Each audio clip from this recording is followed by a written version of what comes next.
How to install VS Code.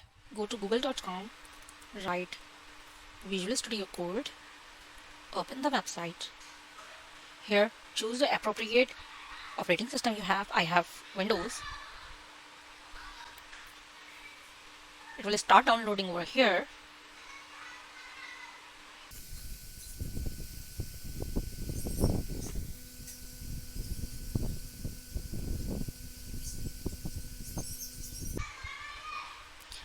Once exe is downloaded, open it.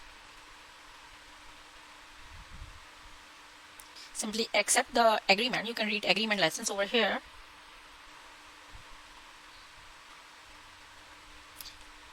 Tick the desktop icon if you want an icon on your desktop. Then press next. Install.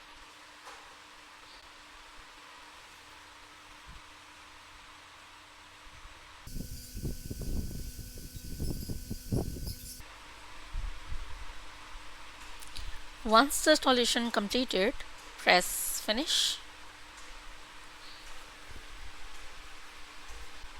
Here is your Visual Studio Code.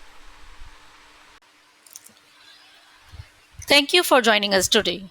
Stay tuned for more insight on the fascinating world of technology. Don't forget to like, subscribe, and comment. Thank you.